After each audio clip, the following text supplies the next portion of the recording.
Hey everybody, welcome back to Breakfast with Bob from the 70.3 World Championships in beautiful Taupo. My name is Bob Babbitt, brought to you by HOKA, Fly Human Fly, Master Spas, SFuels, Right Fuel, Right Time, Deboer Wetsuits, Quintana, and of course our Challenged Athletes Foundation. Our next guest is leading the Ironman Pro Series, and he just finished 6th at the Ironman World Championships. Followed that up with a 70.3 Western Australia win, Mr. Gregory Barnaby from Italy. How are you, Gregory? Hi, Bob. It's great to be here. Yeah, feeling really well. And Yes. excited for this weekend. Well, and we've got $200,000 on the line here, right? Yeah. It's you. So you're leading. Matthew Marquardt is back a bit, but he needs to, this is his fifth race. Another score. This would be his fifth score. He'll be his fifth score. Yeah. And you've already got 5 scores. Exactly, yeah. Yes. So you can gain a few points, but he could gain a lot of points. A lot of points, yeah. Yes. If you look at our 4 best results, we are exactly the same Exactly. points. Exactly. So if he does better than my 5th score, yes. Who comes in front will win the series. Right.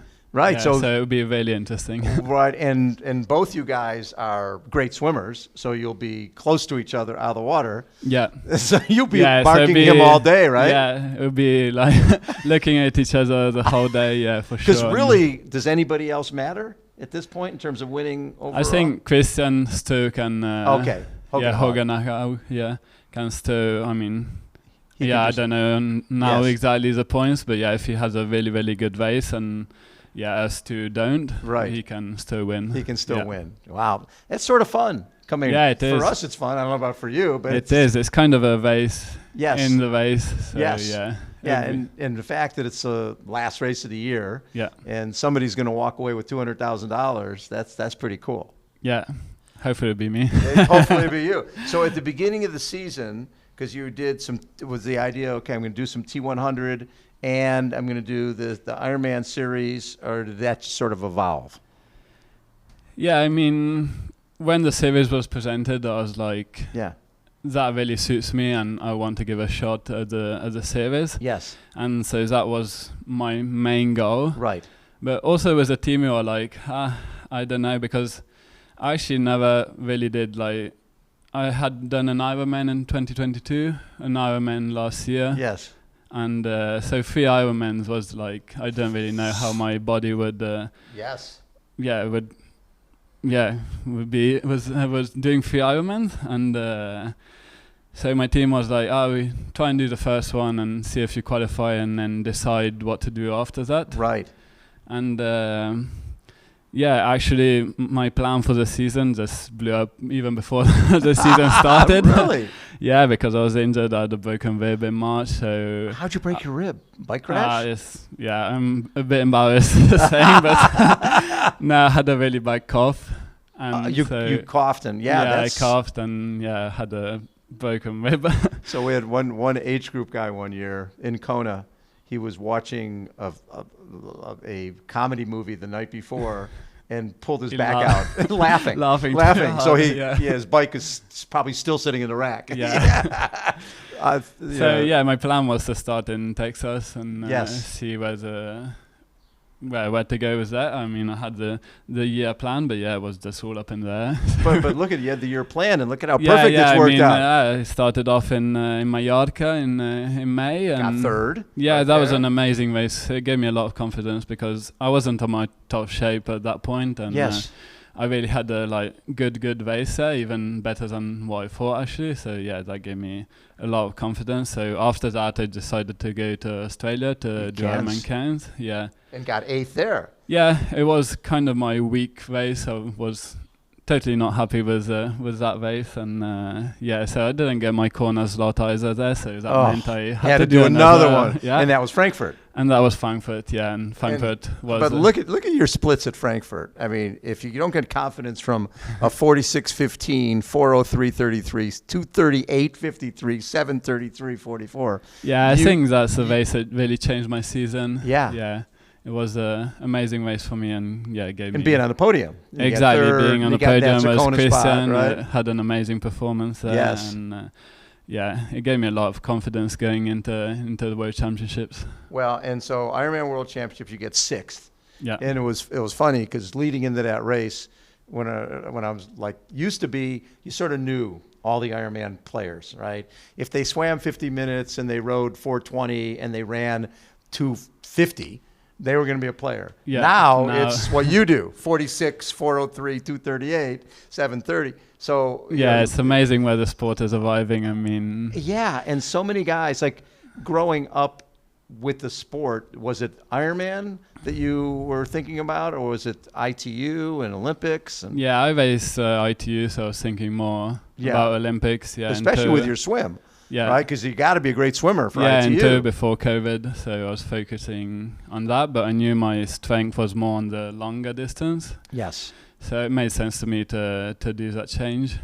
And starting out with, you had success at 70.3 type of racing, and then obviously the Ironman racing suits you well. What is it about the probably full? Even better. I think it does. It seems like, just your results say that. Yeah. Getting third in Frankfurt and following that up with a sixth in Kona with a 250 marathon, and we know that you're capable of sub 240. Yeah. So when you come away from Kona with that sixth place, I'm sure you're happy with that, because anybody is top 10. Absolutely. I mean, I think we chatted the first time in Nice last year, and for me it's amazing where I am now, like how far I've managed to come in a year, and it feels amazing.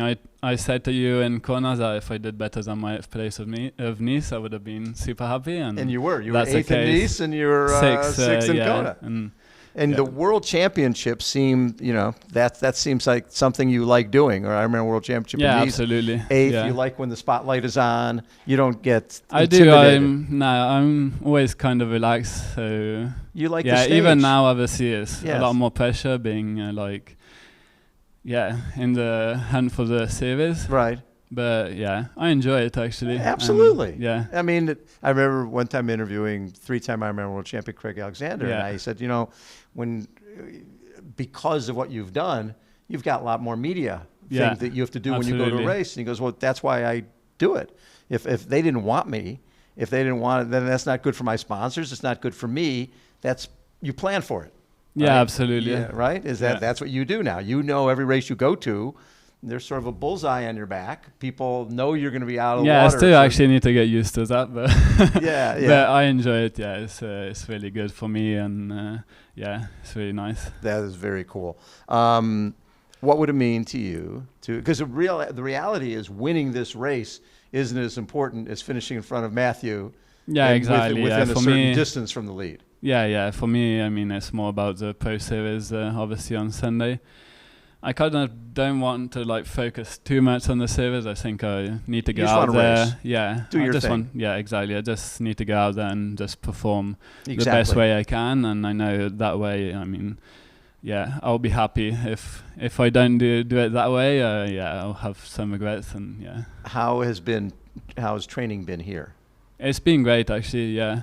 I mean, from Kona, I went to Western Australia directly. So I had an amazing three-week block there, and I think that showed off on Western Australia. When you won that race. Exactly. Yeah, it was actually my first 70.3. That was the first 70.3 win. Perfect timing. Perfect timing, and it felt amazing.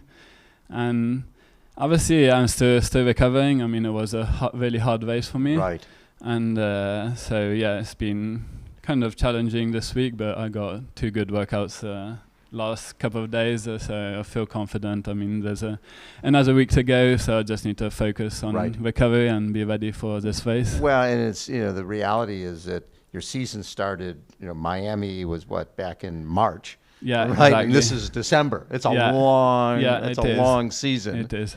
And so everybody's tired. Everybody's got some fatigue in their legs, and so on race day, you just have to do what you normally do. Exactly. Yeah. I'm happy. I mean, I'm in December, middle of December. I'm feeling well, so not really thinking of off season or anything. No. So just focusing on this race, and I'm super excited.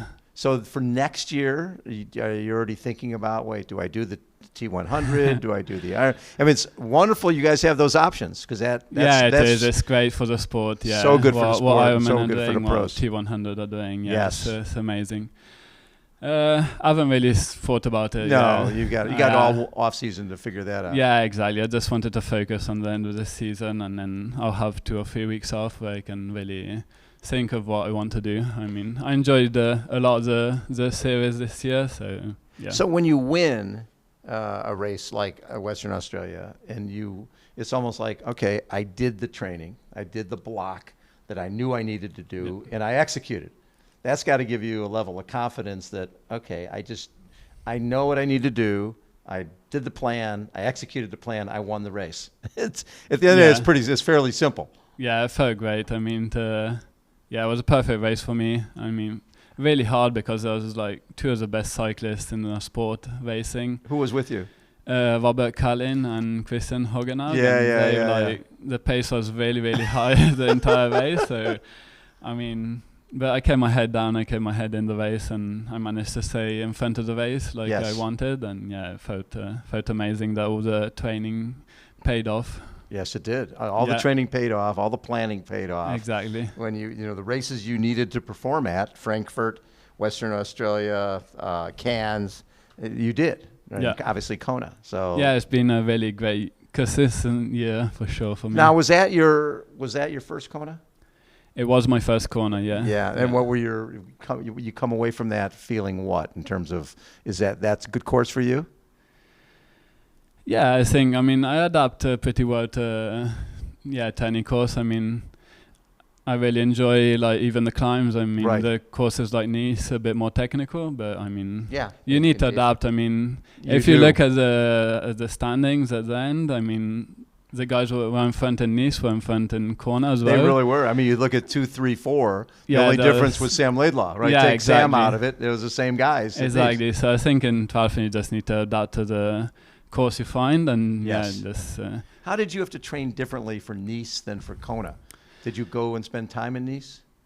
Yeah, in Nice I spent time trying the course out, the descent, and obviously training more on this in Europe and technical hills, downhills, obviously downhills, and in Kona it was more on the trainer, a lot of hours on the trainer. Indoors. That I kind of don't like, but I mean, it's what I had to do. Exactly. For Kona. So. Hey, all you guys are it's interesting because even, Patrick Lange was second at Nice and first in Kona. So it's the same folks if it's a world championship, the best people are getting prepared to race it.